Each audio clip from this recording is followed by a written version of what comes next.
आज पुणे या ठिकाणी आलो रेल्वे स्टेशनला. कारण बी असं आहे की आपले पहलवान कुठल्याही क्षेत्रात नाहीत असं नाही आहे. रेल्वे खात्यात सर्वात जास्त खेळाडू भरती झालेले आहेत पहलवानी क्षेत्रातनं. हो असतात आपले बरेचसे खेळाडू रेल्वे खात्यात आहेत. तुम्ही कोणत्या मेडलवर रेल्वे खात्यात आहात? मी ऑल इंडिया युनिव्हर्सिटीला ज्या टायमाला गोल्ड घेतलं, गोल्ड घेतल्यानंतर मग माझं रेल्वेमध्ये काम झालेलं आहे. आणि माझे जवळजवळ ज्युनियरला गोल्ड आहे, कॅडेटला गोल्ड आहे आणि जवळजवळ 12 ते 13 नॅशनल झालेले आहेत माझे.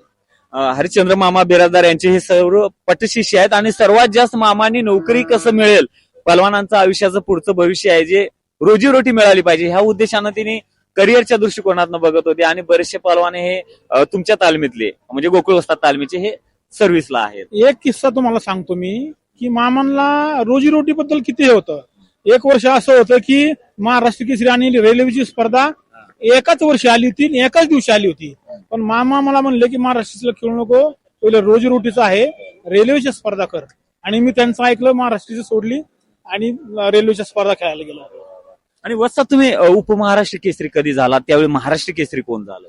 मी 1994, 95, 96, 97 4 वर्ष सलग मॅटवरती फायनल आलेलो आहे.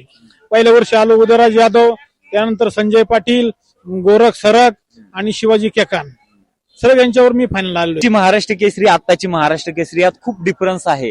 कारण की त्यावेळेस खेळाडू भरपूर होते, ईर्ष्या खूप होती, परंतु बक्षिसाचं स्वरूप त्यावेळेस नव्हतं. परंतु आता बघतोय आपण एक कुस्ती क्षेत्राला नवचैतन्य मिळालेलं आहे, मोठमोठे बक्षीस ठेवण्यात येत आहे. याबद्दल तुम्हाला काय वाटतंय? तुम्हाला त्याबद्दल मी एक किस्सा सांगतो. संजय पाटील आणि मौला शेख यांची फायनलची कुस्ती होती आणि 2 नंबरला मौला शेखला सायकल भेटली होती.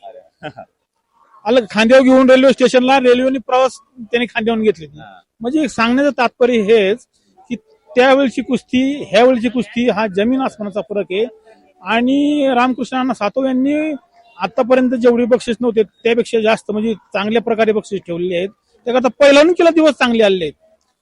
त्यामुळे पैलवानांनी कष्ट करून स्पर्धेत भाग घेऊन म्हणजे कष्ट केले पाहिजे शेवटपर्यंत.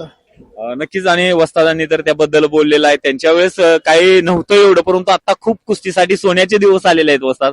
तर 18 मार्च ते 22 मार्च वाघोली या ठिकाणी ही स्पर्धा होणार आहे. आयोजक आहेत रामकृष्ण अण्णा सातव पाटील आणि त्यांच्या माध्यमातून सगळ्यांना निमंत्रण आहे की या स्पर्धेला तुम्ही उपस्थित राहून शोभा वाढवावी. धन्यवाद.